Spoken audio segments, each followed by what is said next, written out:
Whatever happens at the mediation stays at the mediation. Hello and welcome to the Trials Podcast by Gartlan Injury Law. I'm Aaron Gartlan. This is the program where we feature the challenges the injured face and how we help navigate the injured through those challenges in an effort to achieve maximum recovery. You know, we want to arm the injured with the resources to avoid those challenges and again navigate the challenges. And I'm happy and excited to be here today to share this program with you. I'm here with Forrest Taylor. Forrest, growing up, I probably heard my dad say about 1,000 times or more, son, get a good education and help people. And early on, you know, I really had no idea what he was talking about. And at times I probably thought he was losing it a little bit. I eventually figured out what he was talking about. And initially I thought it was an education in the classroom. And that was part of it. That was helpful. But over the years, thousands of cases, thousands of clients, thousands of legal professionals along the way that have helped me, have helped us, and in turn helped our clients. And one of those people I want to mention is an excellent trial lawyer named Randy Smith. And I had the opportunity to learn from Randy, to work with Randy. And Randy would say, Aaron, we don't win our case at trial. We win our case during trial preparation. I hear people so often talk about somebody they know, whether it's a child or somebody. He or she would make a wonderful lawyer because they're great at arguing. Randy, and I know you'd agree with this, right, was an elite level trial lawyer. Definitely. And he would reiterate, we win our case at trial. You bring that ability and that approach to your cases. And that's one of the things that we appreciate so much about the opportunity to work with you is the value that you bring to us, the value that you bring to our clients. Now, something else that impressed me so much with Randy's trial ability, the catastrophic cases that involve a corporate defendant, for example. Okay, Randy would approach a case that doesn't involve a catastrophic injury or a corporate defendant the same way. You have that ability. Now, my point behind this is part of the purpose of the program, the way we've learned over the years, the way from the thousands of cases and legal professionals, we're going to bring some of those in to share with our clients, to share with the injured, again, in the effort to help them avoid the challenges and the pitfalls and to know how to navigate that. And I'm so excited today about this program and to have Cooper Shattuck, who trains mediators, and it'll help guide a conversation with you and I about that, and to have an opportunity to share this valuable information. I think I'm so excited. I'm having difficulty staying in my chair over here.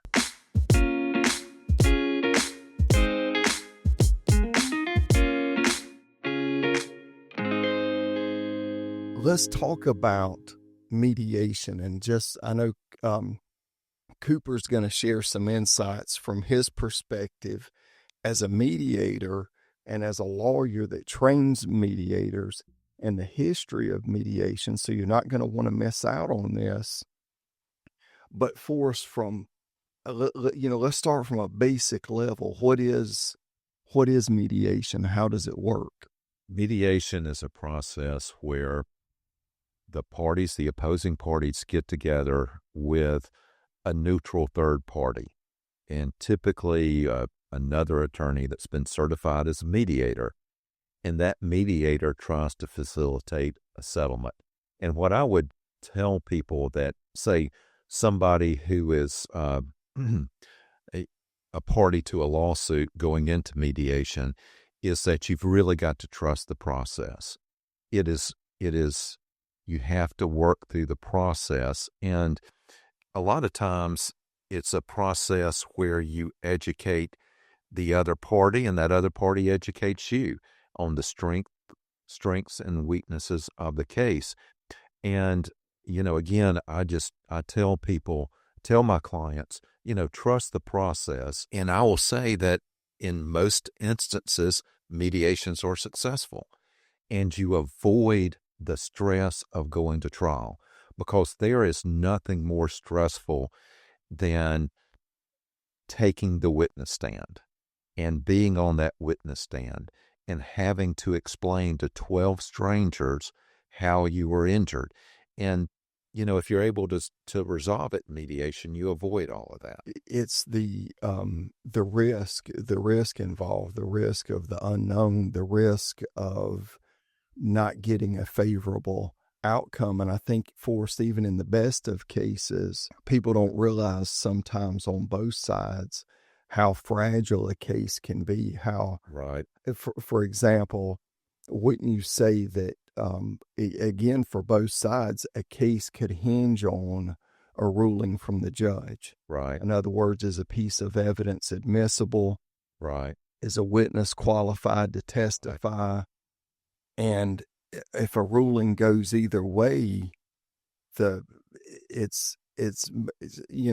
would be the equivalent of a football team getting a penalty called in a big play, and now a touchdown is called back. That's right.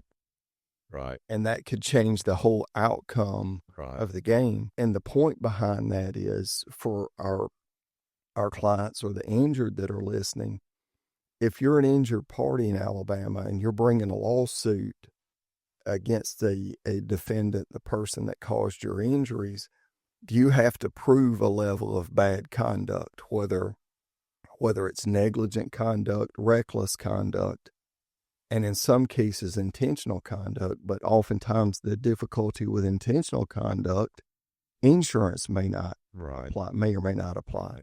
So there's all these issues that you're having to navigate, that so often on television it's portrayed as, hey, this happened, now there's automatically going to be compensation for that. Right. No, you have to prove your case as a plaintiff, as an injured. You have the responsibility to show, again, whether it's negligent, reckless. Right. And Alabama provides a number of defenses, for example, contributory negligence, and talk about how that could be a pitfall in a case and how mediation could kind of absorb some of these issues that I'm talking about. Well, in mediation, you have an opportunity to explain to the other party, for example, your injuries. Also, with contributory negligence, it is an all or nothing. You go to trial and the jury checks that contributory negligence box, you get 0. And I think that is a risk in a jury trial where it's an all or nothing, where, as a plaintiff, it can be an all or nothing situation. And the worst thing for a plaintiff is to hear that jury find for contributory negligence. And contributory negligence just means the plaintiff, the one bringing the lawsuit, was partially at fault in causing the wreck or causing the injury. And even if that's just a small percentage, in Alabama, that could keep you from getting any recovery at all. And in mediation, you have an opportunity to avoid that risk. And in today's show, you mentioned Cooper Shattuck. Cooper, I first met Cooper going through mediation training, and he was just a wonderful instructor. His courses are very interactive, and it also helped me not just with being a mediator, but it helped me understand the mediation process, and I think it has helped me better counsel our clients on what to expect and how to prepare for mediation. Yeah, and how to navigate it. And wouldn't you say that we're fortunate in Alabama? We get picked on a lot, but I really believe we've got some of the best mediators statewide Right. and locally Right. that are really dialed in. Right. And Forrest, I would ask you to, because I think this will illustrate several questions that I have for you about mediation, but some examples and success stories of mediation that would kind of anchor some of this. Right. Well, we've mediated hundreds, if not thousands, of cases, and I think the success is your client. If the mediation results in a settlement, the case is over for the client, and the client can get closure that way. And to me, that's one of the biggest advantages of mediation is the closure that you get. If you go to trial, there's always the possibility of appeal. The other thing, in a lot of dockets around here, they may set 6 or 7 cases, say for Monday morning. And you have to be ready to go. You have to have your witnesses ready to go. But you may not even get to trial that jury term. It may be bumped over another 6 months. And I have been through that process with clients, and it does take an emotional toll on your client. And with mediation, if you're able to resolve it at mediation, you eliminate all that. So there's a lot of advantages for the client, not just getting a compensation for their injury, but there's also an emotional component as well.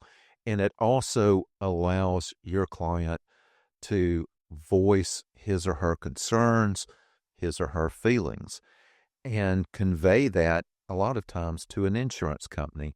And, I know a lot of times insurance companies are, seems like a big monolith that's hard to deal with, but sometimes you get adjusters that are truly empathetic. And when they hear your client's story at mediation, many times that's enough for them to then say, we need to settle this case. Well, and a couple of things that, as you're talking about that come to mind for me, some recent cases on the last and on the last episode of the Trials podcast, we discussed, I believe it was your first jury trial in a wrongful death case. Right. And under the circumstances, you achieved what could have been hoped to be the best outcome possible through jury trial. Right. But the process of litigation, appeal, it was a 5-year. That's right. It was a 5-year process, and mediation can often be achieved. Right. Well, faster. Interesting, at that time, so I started practicing in 91, and at that time, nobody mediated cases. I don't even think I knew what it was. And when people first started mediating cases, there was a lot of reluctance by the attorneys to even participate in mediation.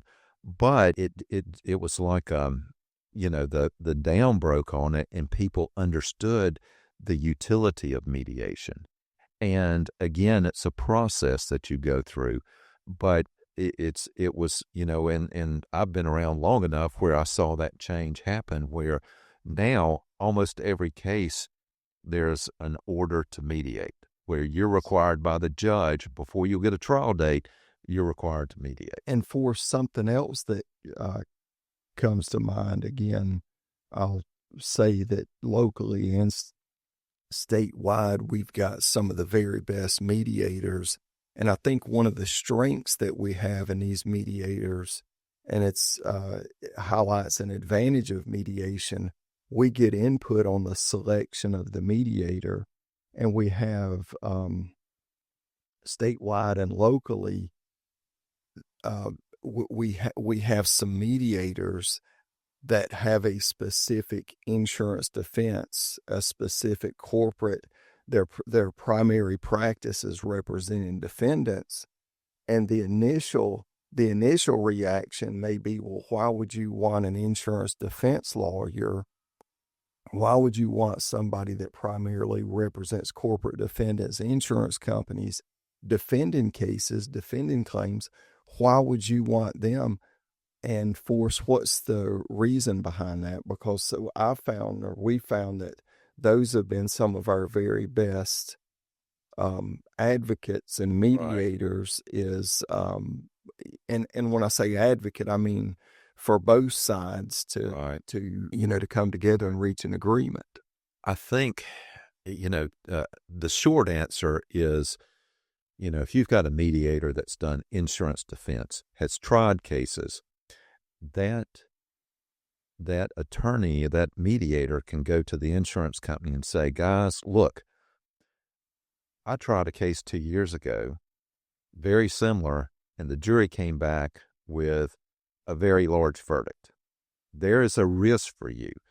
And a lot of times when the insurance company hears that from the plaintiff's attorney, the insurance company is thinking, that's just puffery. That's just the guy beating his chest. But when you come back with a real-life example of a defense attorney saying, yeah, I got tagged in a very similar case, that carries so much weight with the insurance company because then they understand the risk.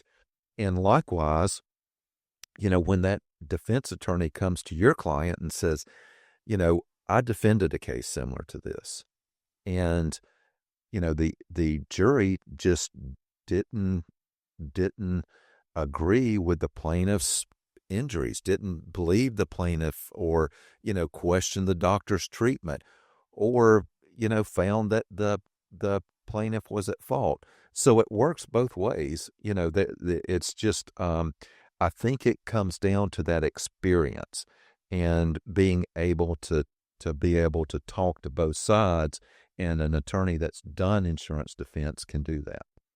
And also something I've observed with that is, again, their ability to specifically understand the climate, right, locally, right, and statewide. They've had experience with the judge. They've had experience with attorneys in the community, the adjusters on the cases.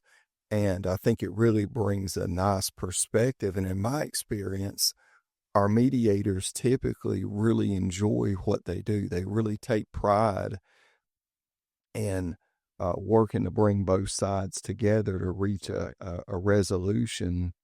And the joke has always been, and who knows where this started, but I know it's something we've all heard.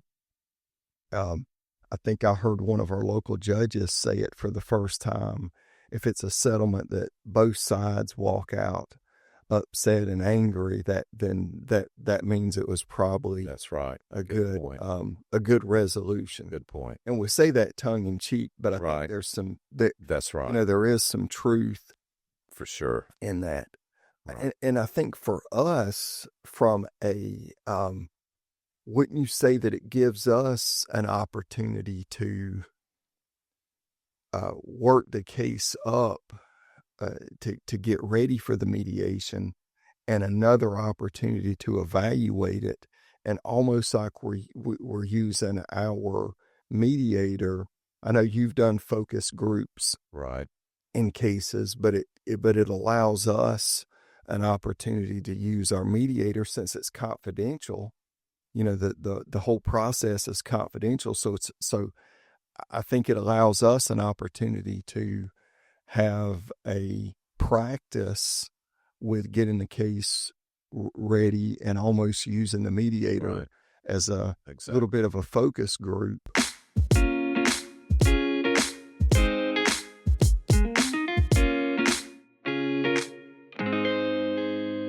Today we're fortunate to have Cooper Shattuck with us. Cooper is an attorney and consultant. He has cartography consulting, and he provides marketing and management consulting for attorneys. He is an attorney, mediator, and arbitrator. He's also served as a general counsel for the University of Alabama system, and he's held several other roles with other law firms. And I first met Cooper. He trains mediators, and I participated in two of his training courses, which was probably two of the best continuing legal education courses I've ever attended. And so if you're a mediator in Alabama, you're probably familiar with Cooper. Cooper, good morning. Good morning. And, thank you for your kind words. Oh, well, they're heartfelt and very objective. So can you just share your journey in becoming a mediator? Sure. So I started practicing law in Tuscaloosa and went to the mediator training early on in my career. Mediation was a fairly new creature in the late 80s, early 90s in Alabama, and I was just sort of fascinated by it. I had seen Rod Max talk about it and trying to introduce it to folks throughout the state. And so I went to the training and just thought, wow, this is exciting. And now I'd only practiced like 4 years. So I was really too young and inexperienced to do it. But back then, the venue rules were different, and it was easier to file cases in rural circuits. And so the circuits just west of here, west of Tuscaloosa, had huge dockets. 200, 300 cases on them. And so, back then we'd go to docket calls and there'd be hundreds of lawyers and we were all talking, and the court had taken a break and I was talking about that mediation training to some people, other lawyers, and the judge happened to overhear it, and he stepped in and he's like, "What is this you're talking about?" And I explained it, and he said, and just nodded. Well, 2 days later, he called me and he said, "Tell me more about this mediation." And I did. And he said, "Can I send people to that?" And I said, "Yes, sir, you can." There's a statute. Wow. And so he did. He had a case that was politically sensitive that, happens often in rural counties that he didn't want to decide. And so he sent that case. Fortunately, the lawyers had never done a mediation. I had never done a mediation. And so we just sort of struggled through and learned together. The good news is it settled. And so after that, he started sending more and more and more and more cases. So it was unusual for a lawyer my age to gain the experience that I did in mediation. And then my practice just continued to grow, and I got busy doing other things, but always did some mediations. I sort of became a student of negotiations because I think that those are fascinating. I never appreciated how one can learn to negotiate. And as a mediator, we're just helping people negotiate. So that was a big part of my career through my time in Montgomery and at the general counsel's office at UA. So when I left there in end of 2016 and hung a shingle, because I wanted to just sort of do my own thing, I thought, well, I love mediation. That's what I want to do. So I've devoted most of my practice since then, the last 7 years, I guess it is now, to mediation. How did you get involved in doing the training for mediators? So I serve on the Supreme Court Commission for Dispute Resolution, which is the group that manages the Alabama Center for Dispute Resolution, which is the entity that regulates and administers the rosters in Alabama, the civil court mediator roster and the domestic mediator roster. And our director, Eileen, said at a meeting, gee, we could use another provider of these classes in Alabama because we just have one. And if you can't make his classes, then, you got to go out of state. And if you go out of state, I can't really approve it, blah, blah, blah. And so I had taught as an adjunct at the University of Alabama School of Law for about 16 years, various courses, but primarily negotiations and ADR. And I thought, well, gee, I should be able to do that. And so there's some very strict requirements for the classes in order that our classes might substitute as the education requirement in other states. So I gathered those in my notes and, sort of compiled a class and kicked that off. Again, it was probably 2017 or 18 maybe that I started doing that. And so I'd always enjoyed teaching. And so I quit teaching at the law school and started teaching lawyers. And I love law students, don't get me wrong, but I really love lawyers. And so I enjoy teaching that. And you've had the class, it's very involved in discussion, and I just enjoy it so much.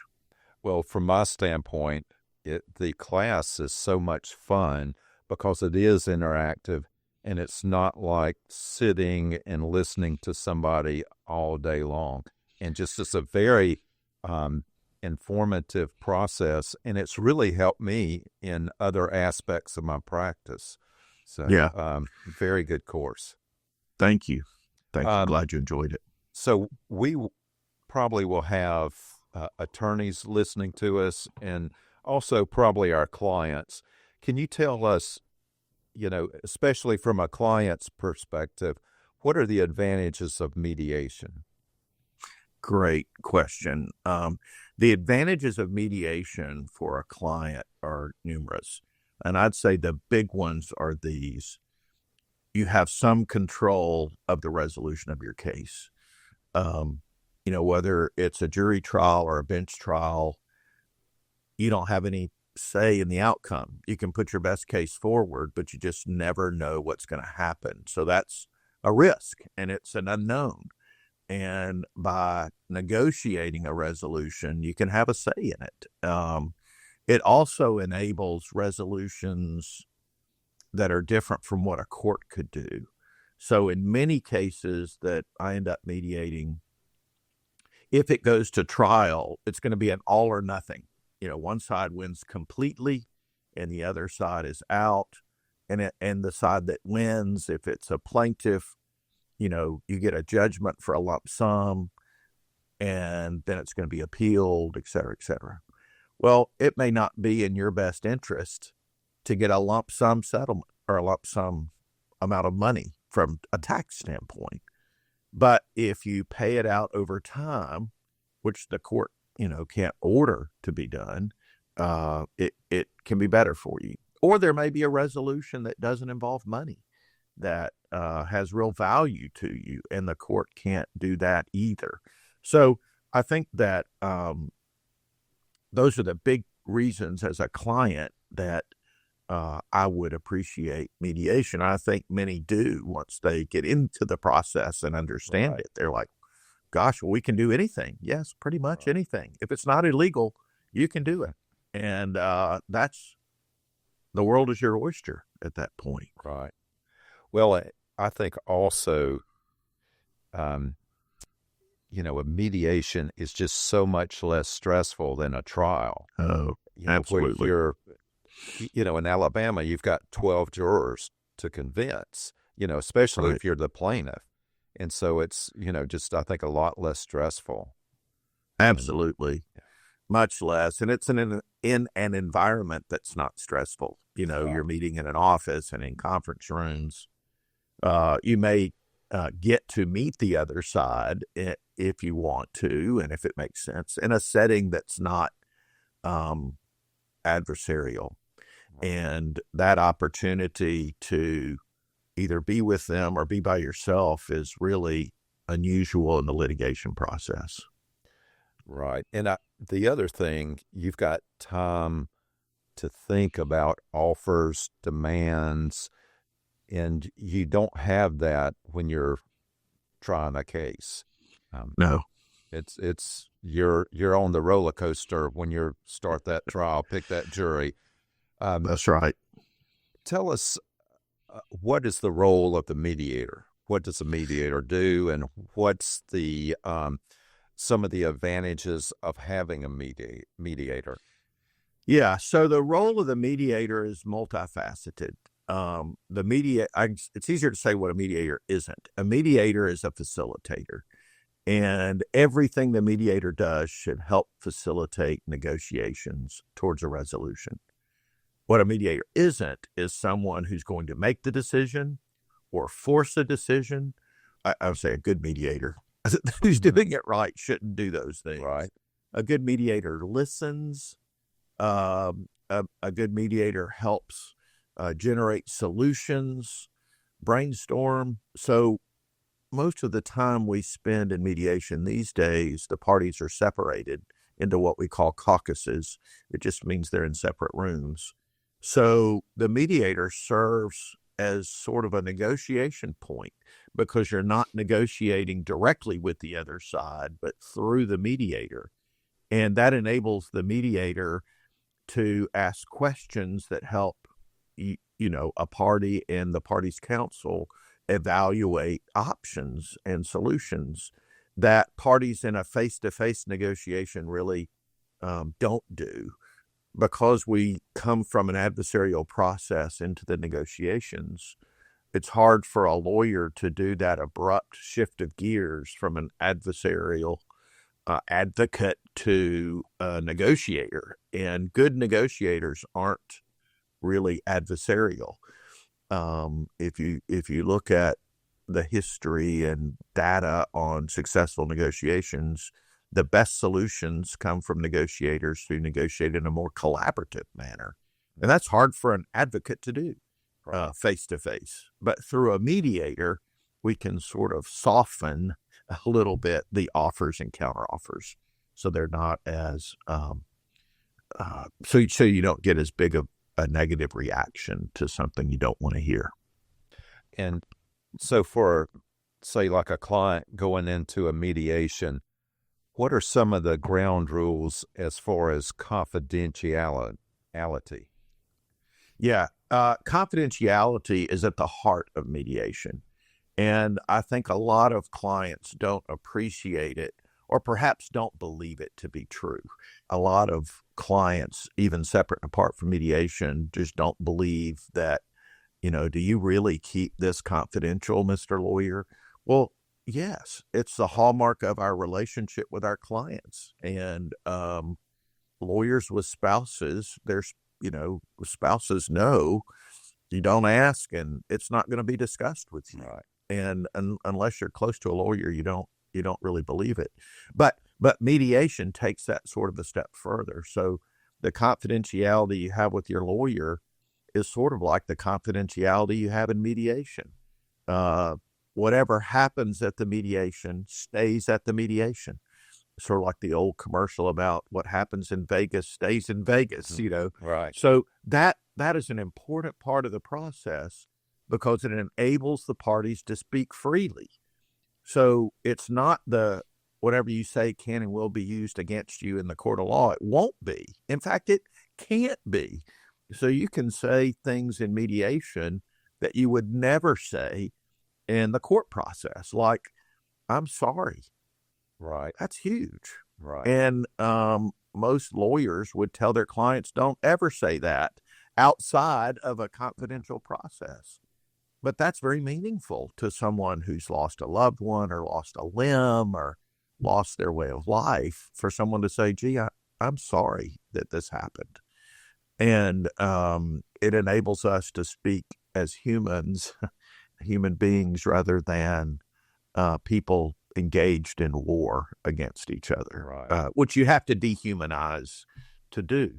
So a step beyond that confidentiality is the mediator is protected from having to disclose anything even. So as mediators, we keep everything that happens at the mediation confidential. And in fact, there are statutes in place that say that say a court can't compel a mediator to talk about what happened at the mediation. That's strong. Right. There's not much in the law that is that strong. And it is just as strong as the attorney-client privilege, so far as confidentiality. You're speaking to your priest or your therapist. And so I think if you appreciate that as a client and respect it, you too can't talk about it, then that is what enables mediation to succeed. With respect to personal injury mediation, are there any considerations that are unique to that type of mediation? Yeah, I think for personal injury mediations, I think the ability, as I was mentioning, to recognize the loss is big. People think, I think mistakenly, that as plaintiffs, we're going to go to court and everybody's going to, cry for our loss and say, gee, we're sorry. And these are horrible, evil people. And that occasionally happens. But as you know, it doesn't often happen. And people are looking for the middle ground. They come to court as jurors, very skeptical of the whole process, and they don't believe anybody. I think the beauty of mediation is it enables the plaintiffs to express their feelings, not just answer questions, but to say, here's what bothers me about this. My daughter was injured and no one even expressed sympathy for her. And for the defendant to say, really? I can't believe that happened. I didn't know that. Gee, that is not the way we do business. And we're going to make changes and see that that doesn't happen again. We hate the fact that this happened to your daughter. I have a daughter, and I would feel the same way you do. That's just a human connection. And then once you get that out of the way, right, we can talk about resolving the case. And I think allowing that to happen is important. I think for personal injury litigation, where you're dealing with damages that aren't hard and fast and calculable, I see a lot of people coming to mediation, perhaps not with an intent to settle, plaintiffs or defendants, but with the goal of trying to see if they can get more than they think they will, or pay less than they think they will. They're sort of testing the waters. And once they realize, oh, they're not going to pay that as much as I thought, or, oh, no, they're not going to take as little as I thought, they continue in the process and then plan to mediate again or talk settlement later. And I think that's a wasted opportunity. I think a lot of plaintiffs start their negotiations too high in personal injury cases because of that unknown. What are they going to pay? I don't want to leave money on the table. And the defendants start too low. So plaintiffs are too high, defendants are too low, and it just wastes time. So, and that's not limited to personal injury cases, but it's particularly of note there. Right. Because of the uncertainty of damages. When you talk about mental anguish and pain and suffering, it's not easily calculable. Well, I heard a joke that they said start mediations at 4:00 because they all settle around 5:00. So, but maybe there's some truth to that. Yeah, but it is a process, and I think it educates. Especially from my standpoint, it really helps educate my clients going through the process, and they really start to appreciate the challenges of the issues in their case. And it's not a situation where you're going to get this big check, the big check. And I think a lot of times it brings them closer to reality. Yeah, a good reality check, because, the process is also not set up to have an independent, neutral, third party who learns about the case and then gives you their thoughts and opinions on it, which a mediator does or can do, right? And so you get sort of an honest assessment of, well, gee, I'd never thought about this as a weakness in my case, but I sort of see your perspective on it. And there are perspectives. I think many times the lawyers have that perspective and are afraid to be honest with their clients because of their relationship to say this is a weakness, because the client wants the lawyer to be the advocate, and don't tell me where we're weak. Don't tell me we're going to lose. Right. That relationship with the client varies from lawyer to lawyer and case to case. And some have a great relationship and the lawyer can be honest about it. And in other cases, not so much. I know that technology has affected all aspects of the practice of the law, and you're remote today. Have you been doing a lot of like Zoom mediations? Yes, Zoom mediations are here to stay, I think. They were a great way to power through the pandemic, but I have not had a mediation in the last 6 months or more that I can recall where there wasn't at least one person participating remotely. And it's not as good. It's not as it's a little more challenging than being face to face. I enjoy being face to face with people, but it's just a reality, and we can sit and think about how much we loved it back in the day, but times change. In some areas of the country, South Florida is a great example. They're doing 100% of their mediations remotely, and rarely does anyone appear face to face. And that has not been the case in Alabama as of yet, but I think it's here to stay. And I think it helps scheduling because you don't have to worry about 3 days of travel for somebody to get here from, Poughkeepsie. They can just get on Zoom. And so scheduling's a little easier. People can do more than one thing in a day. And some companies are just not allowing their people to travel because it saves them so much money. Right. Okay. Yeah. We'll work with that. Right.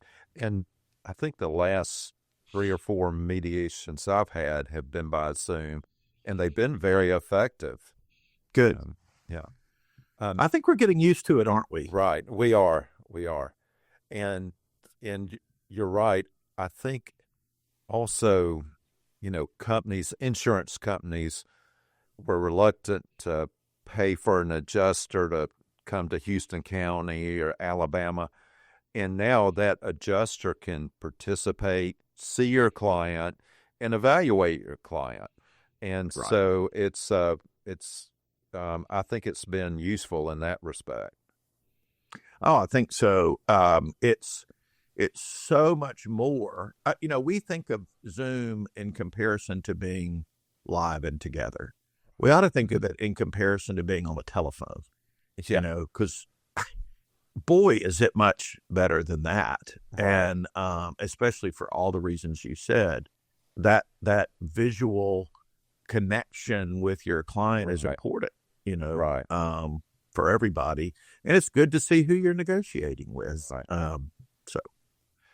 And, I guess, I was practicing when mediation first started being used, and there were so many attorneys that were reluctant to participate in mediation. And then they realized this is good. And it's sort of the same way with Zoom. It's just facilitates settlements. And lawyers are not often thought of as creative people or flexible people. Right. But they are. And you're absolutely right, Forrest. When mediation first came out, everybody was reluctant, plaintiffs and defendants alike. They were very suspicious of it, and they adjusted. They made it work for them. Arbitration is another illustration of that. When arbitration came along, boy, we fought it vigorously in Alabama. I mean, spent millions of dollars fighting it. And now it's just sort of here. And there's a lot of lawyers who have been very successful trying cases in arbitration.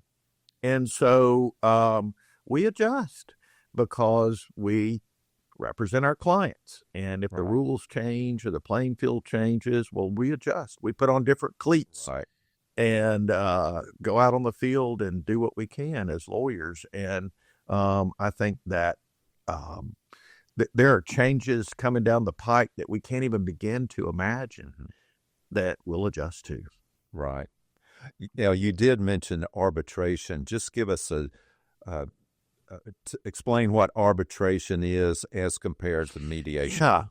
Yeah. So arbitration, it differs from mediation in that you've still got an independent, neutral third party, hopefully, if you're arbitrating under rules that provide that. And that person actually does make the decision. They hear, and they may be on a panel with some other arbitrators, but they, under whatever rules apply, they hear the evidence or read the evidence, see the evidence, and they make a decision. And that's it. No appeal, no jury. But like I said, there are cases that lawyers have been very successful getting judgments out of arbitration. It's quicker, it's cheaper, but it's got its downsides too. Right. So, right. What do you see? Do you see any trends emerging in the field of mediation? Yeah, I think that one I mentioned a little bit earlier, and that's people are coming to mediation a little earlier, or they're being ordered to mediation. Right. What we've seen there is courts ordering parties to mediation a lot more than they used to. Right. Why? Well, because they're successful. And so the courts think, well, gee, if I can wave this mediation wand over this case, it'll go away. Sort of like that judge that sent me that case 30 years ago. But they don't all settle. They're all not really ready to settle yet. Some do, some don't. But I think people are a little reluctant to go earlier in the case. But if the judge makes them, they do. But they're not going to get to that zone of possible agreement yet. So I find that more of my mediations today than 20 years ago result in settlements later. Not at the mediation, but maybe we get together later, or I follow up with parties by phone and it settles later. I see that happening more. I think that people are more used to going to mediation, lawyers are, than they were. And the trend, I think, has been for lawyers to have gotten better at negotiating at mediation, which is good. That's a good trend, and I think that'll continue. The law schools, until recently, in the last 15, 20 years, didn't teach negotiations or mediation, and now they do. So I think it's becoming, we're getting better at it as a group of, or as an industry, or whatever you want to say. So I'd say that's sort of the trend, I guess, that I see. Do you have any advice for, let's say you have somebody that's a client, plaintiff, that's first mediation? What would you tell that plaintiff or client? I would say don't be afraid to speak up and share your thoughts, ideas, and feelings in a caucus, certainly, with the mediator. Many clients go to their lawyers. That first meeting is where the lawyer's really listening. And after that, the client is listening, because now the lawyer's in charge, and here's what's happening, and here's what we're doing, and here's what you're doing. And nobody's really asking what you think or how you feel, or, because it doesn't really matter at that point. But mediation is an opportunity to say, here's what matters to me. Here's what matters most to me. Right. because it's those interests that are going to help guide your lawyer and the mediator to fashion an agreement that meets them. Right. Lawyers and mediators often assume what's important to a client because we don't know, and the client doesn't say, and that may not be what's really important to them. Right. So they're left with a little bit of dissatisfaction at the end because we made assumptions. Everybody wants money. Right. Nobody Yeah. says, "Oh no, thank you. Yeah. I won't take any money at all." Right. Everybody wants money, but Right. you can't necessarily get what you want. But Right. what else is it that is important to you? Yeah. Would you rather have that paid over time than today? Would you rather have an apology than an extra $1,000? Would you rather have some safety program created that is implemented by this company? Would you like some charity founded in the name of your deceased husband that funds whatever? I mean, there's just the creativity is endless, and we need to know what's important to you, because what's important to you may not be burdensome on the defendant. They might be more interested in funding some sort of scholarship than paying you, X number of dollars. Right. So you can get more money out of them than you could get if it was going straight to you. Sure. And at some point, that for some people that may matter more. Sure. We need to know that. So the bottom line takeaway answer to your question is, I would say clients need to speak up. Right. Don't be afraid of the process. Don't be afraid to speak to the mediator. Follow the advice of your lawyer, obviously, but participate is important. So we talked about the plaintiff or the client. What advice would you give an attorney in preparing for a mediation? Prepare for the mediation. Okay. A lot of lawyers, Preparation. Absolutely. Right. Prepare. Think about what your client's interests are. Think about how you're going to negotiate. Think about ways to create principled offers, an offer that's not just a number, but that you have a reason for the number. Right. And the other side doesn't have to agree to your reason, but it's more palatable when you're giving them a number, but you're coming up with some justification. Right. And argue about the justification, don't argue with each other. And so I think all that can be done ahead of time. Look for data points that are going to help you convince the other side to do what you want them to do. So it's easy to say, well, if we go to court, we're going to get X, Y, Z. Really? Prove it. Right. Get some jury history, some verdict history, some, Right. Of your history that you're able to share. This happened in June of 2024, a verdict for X in this kind of case. Mm-hmm. A lot of people have not done that. And it enables you to put some real numbers and some data to the other side. And as a defendant, the insurance company, for example, that helps the adjuster, because he's got to go back and explain it to his supervisor or the claims committee. And he says, well, look, here's why we paid what we paid, because we had this verdict range or whatever.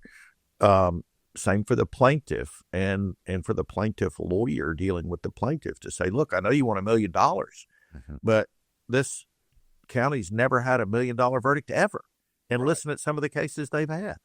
That's just not going to happen. Right. And that's just a reality check. One thing I failed to mention that I was looking at your questions, which were excellent, by the way. One thing that I think we're going to see in the not too distant future is the courts have figured out, well, if we order mediation, more people are going to do it. There'll be more settlements. Right. I think that it's not crazy to think that at some point in the future, you're going to have to check a box before your complaint is filed. Right. That says, I have we have tried to mediate this case. Right. And, maybe if you go to mediation, the statute of limitations is told, and, but they're going to say, hey, if you hadn't tried to mediate, Right. I would support that. I told Aaron about and this is probably 10 years ago. I had a injury case. I was talking with the adjuster, and we had sort of stalled. And so the natural progression, file a lawsuit, do some litigation, mediate, settle the case. And I guess I was just naive. I said, why don't we just do pre-suit mediation? Yeah. And the adjuster thought, like, I've never heard of that before, so. Right. Yeah. Well, and I think the fear for people has been, but what rules apply? If they even know there are any rules that apply, right. They assume that it just applies to pending cases. But as you know from the Right. class, you can agree that the rules apply Right. for a pre-suit mediation. And I think if pushed, I think that would be an easy thing to accomplish. As long as you deal with that statute of limitations issue in the last minute. Right. So maybe you have to show for good cause why mediation wasn't attempted. Well, Cooper, it's been a pleasure having you today. How would somebody get in touch with you, either an attorney or somebody interested in you as a mediator? Sure. The easiest way is through my website, coopershattuck.com, SHATTUCK, coopershattuck.com. And there's a way you can schedule a time with me or email me or whatever. And there's other websites, Cartography, as you mentioned, has a website and a way to contact. And so does Alabama Mediation Training, where we do our training. But they all come to my inbox. So if you go to Cooper@coopershattuck.com, I'll get it, and we can address whatever your questions or issues are. Again, thank you. Oh, I've enjoyed it tremendously. It's always good to see you, Forrest. All right, same here.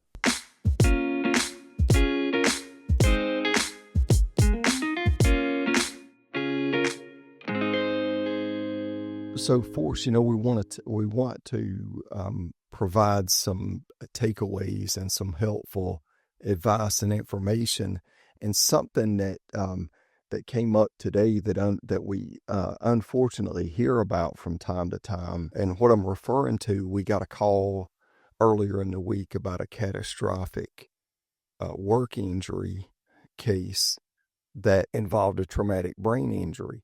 And unfortunately, that injury occurred over 3 years ago. After a catastrophic injury, is the wait and see approach? Is that the best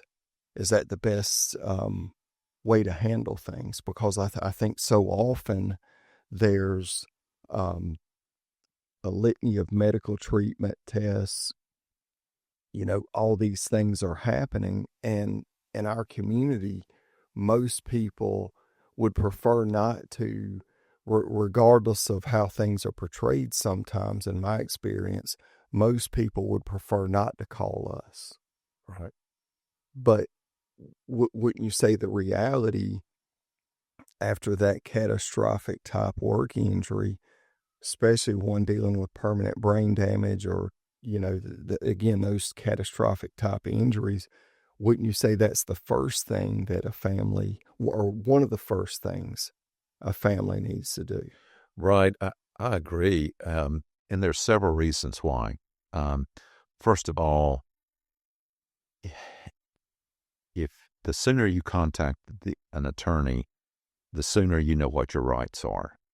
And like, for example, for us, there's no obligation. You call us on a personal injury claim, there's no obligation and there's no charge. But the thing that we can tell you are what's important, what evidence is important.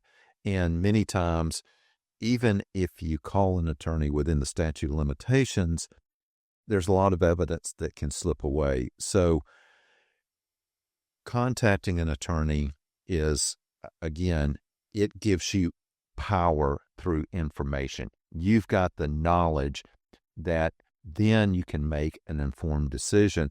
And if somebody has suffered a traumatic injury, feel free to give us a call. The information's on the website. So I want to express our thanks to Cooper Shattuck for coming in and sharing some wonderful information regarding mediation with us. If you have any questions or concerns or would like to discuss your case, please feel free to go to gartlaninjurylaw.com.